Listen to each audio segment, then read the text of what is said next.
Baik, hari ini kita belajar tentang kegawat daruratan sistem persarafan.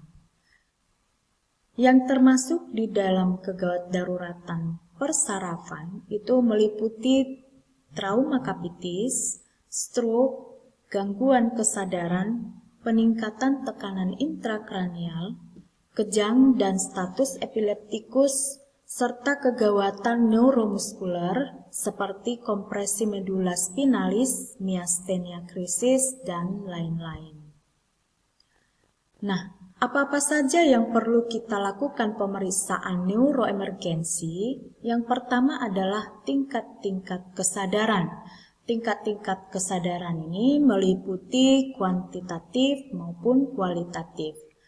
Kuantitatif itu kita periksa berdasarkan skala koma Glasgow atau GCS.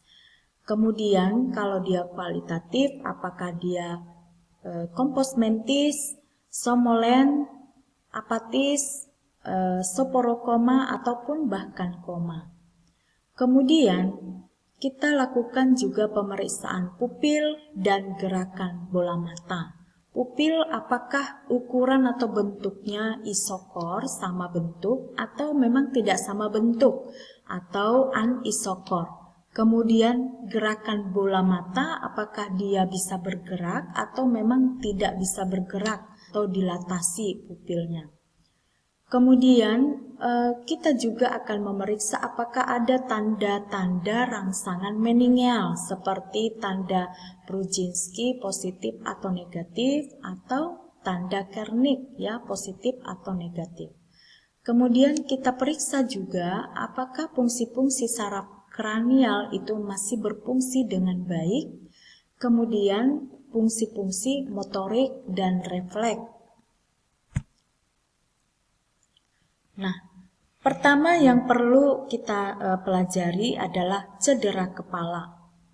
Cedera kepala adalah meliputi trauma kulit kepala, tengkorak kepala, dan otak. Derajat untuk dikatakan cedera kepala itu bervariasi tergantung pada luas daerah yang mengalami cedera.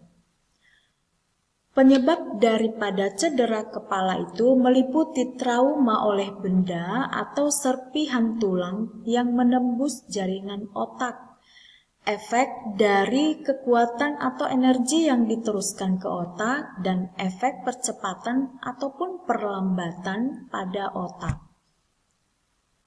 Nah, pembagian daripada cedera kepala itu berdasarkan patofisiologi. Yang pertama kita katakan adalah commotion cerebri. Merupakan cedera yang ringan ya, tidak ada jaringan otak yang rusak, kehilangan fungsi otak hanya sesaat. Jadi seperti pingsan kurang dari 10 menit atau pada amnesia pasca cedera kepala. Kemudian contusio cerebri merupakan kerusakan jaringan otak ditambah dengan pingsan lebih dari 10 menit. Terdapat lesi neurologik yang jelas. Sedangkan laserasi cerebri itu kerusakan otak yang luas ditambah dengan robekan dura mater dan adanya fraktur tulang tengkorak yang terbuka. Pembagian daripada cedera kepala berdasarkan GCS, Glasgow Coma Scale, itu GCS 13-15 merupakan cedera kepala ringan. Perlu CT scan bila ada tanda-tanda lucid interval atau riwayat kesadaran yang menurun. Kita evaluasi kesadarannya, kemudian kita periksa pupil, gejala vokal cerebral maupun tanda-tanda vital. GCS 9-12 itu merupakan cedera kepala yang sedang. Nah, ini dilakukan CT scan kepala dan observasi. Kemudian diatasi masalah gangguan nafas dan sirkulasi, kemudian kesadaran diperiksa, pupil diperiksa, tanda-tanda vokal cerebral, kemudian apakah ada lesi atau jejas di leher, cedera pada organ-organ yang lain apakah ditemukan. GCS 3-8 ini merupakan cedera kepala yang berat, terdiri dari cedera yang multiple ditambah dengan perdarahan intrakranial.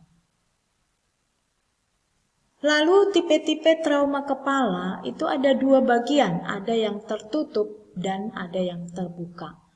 Tipe trauma kepala yang terbuka itu pertama adalah dikategorikan fraktur tulang tengkorak dan laserasi dura mater. Kerusakan otak dapat terjadi bila tulang tengkorak menusuk otak. 2-3 hari akan terdapat atau kita lihat tanda battle sign, ya, warna biru di belakang telinga di atas os mastoid atau di atas tulang mastoid, dan kita temukan liquor keluar dari telinga atau cairan otak keluar dari telinga.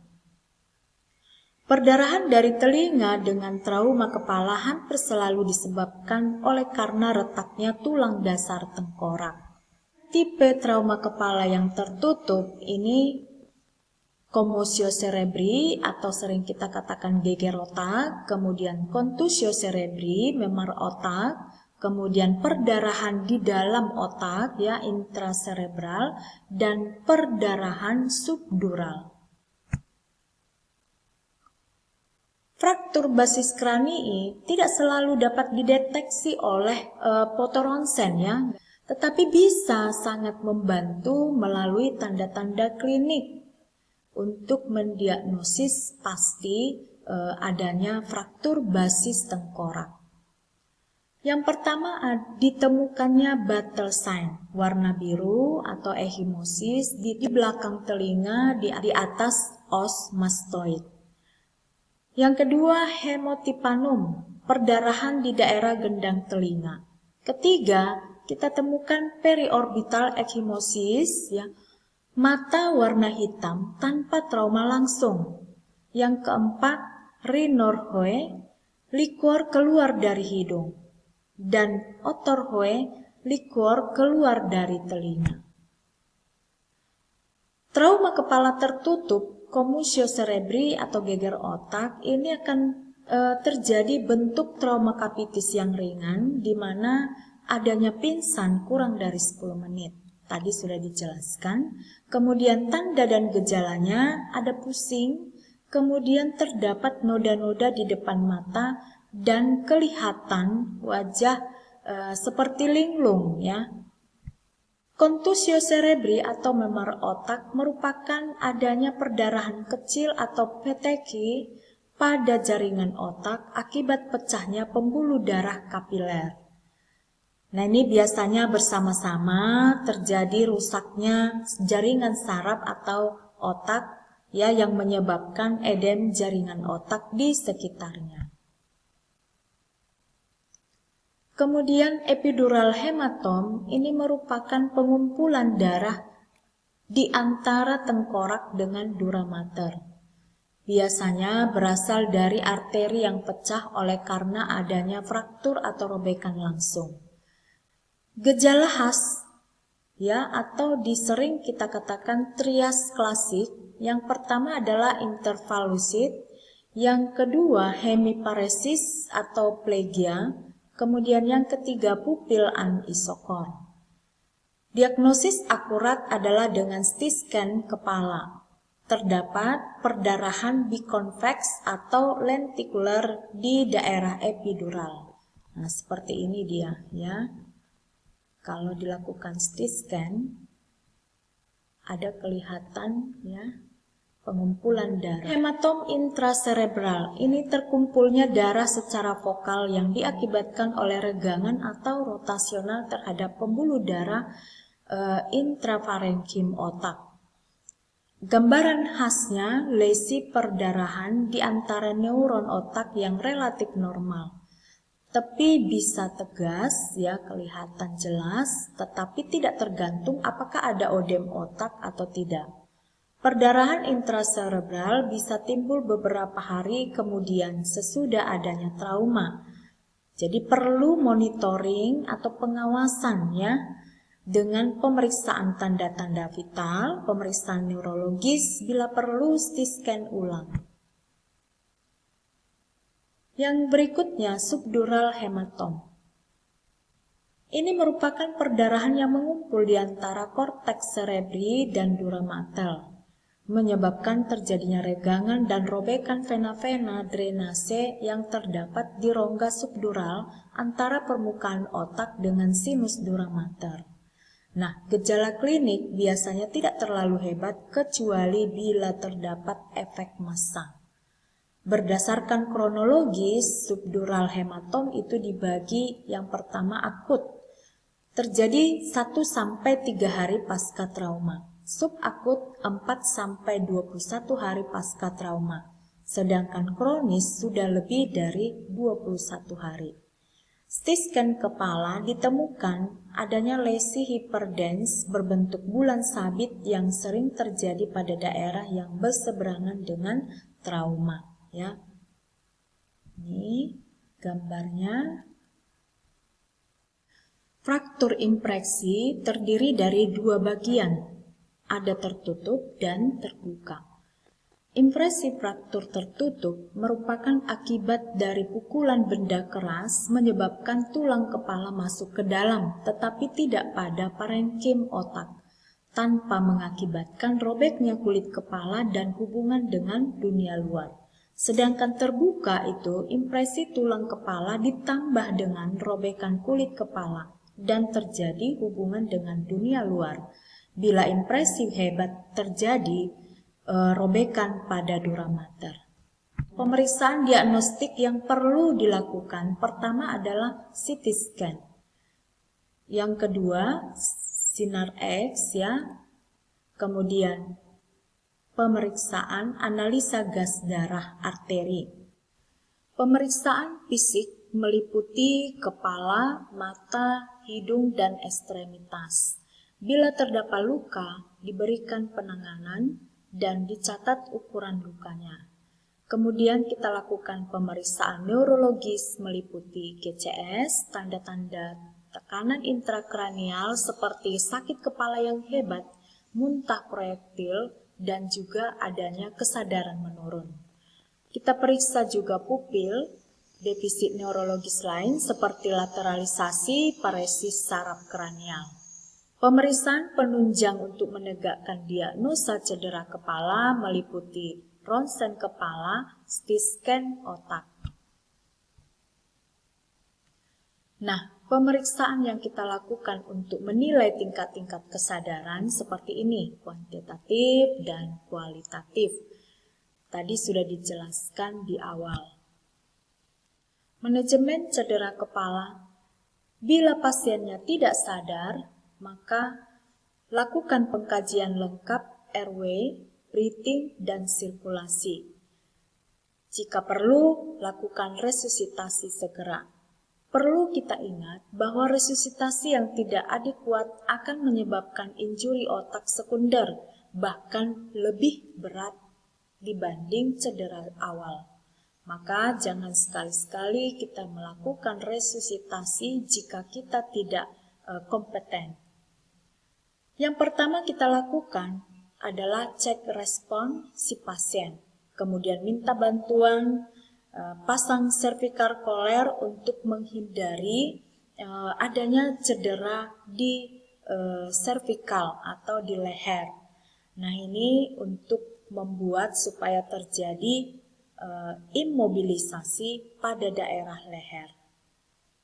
Bersihkan jalan nafas, kemudian berikan oksigen aliran tinggi. Jika perlu lakukan intubasi, pastikan pernafasan adekuat. Kemudian pasang monitoring jantung, ya, catat tanda-tanda vital, atasi hipotensi dengan pemberian cairan kristaloid seperti Ringer solution ya atau Ringer lactate. Kemudian hentikan pemberian jika terjadi normotensif. Berikan darah bila perlu, periksa gula darah dan berikan glukosa jika kadar gula darah menurun. Periksa masalah ventilasi. Hiperkapnia menyebabkan vasodilatasi cerebral dan meningkatkan tekanan intrakranial. Periksa adanya bradikardi dan hipertensi, karena ini merupakan tanda-tanda peningkatan tekanan intrakranial. Kurangi faktor-faktor sistemik yang menyebabkan cedera otak sekunder. Kaji riwayat trauma, kemudian catat GCS dan periksa ulang secara teratur setiap 15 menit dan periksa respon pupil. Periksa wajah, kulit kepala, laserasi, memar, dan deformitas. Periksa telinga, apakah darah cairan cerebrospinal ada atau tidak. Karena ini merupakan tanda-tanda dari fraktur basis krani. Cek ulang jalan nafas, hindari retensi pada pasien dengan lepaskan baju. Lakukan pemeriksaan ronsen foto. Manajemen trauma kepala pada pasien yang sadar. Pertama sekali, kaji riwayat trauma, lakukan pemeriksaan dan investigasi untuk mengidentifikasi pasien. Kaji apakah pasien dapat mengingat, ya, karena amnesia pada orang tua cedera kepala akan menyebabkan gangguan jantung atau cerebrovaskular yang memerlukan perhatian khusus. Kemudian lakukan pemeriksaan sama dengan pasien yang mengalami cedera kepala yang berat. Hati-hati pada pasien dengan intoksikasi karena alkohol atau obat. Jika ragu, lakukan observasi.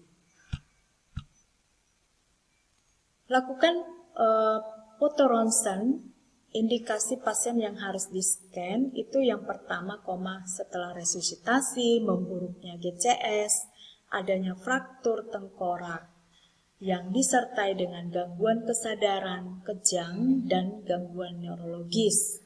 Kemudian fraktur tulang kepala yang terbuka. Nah, itulah tadi tentang cedera kepala atau head injury. Untuk selanjutnya, kita akan pelajari tentang materi lain yang termasuk di dalam kegawat daruratan neurologis. Terima kasih atas perhatiannya. Sampai jumpa di materi berikutnya. Selamat belajar.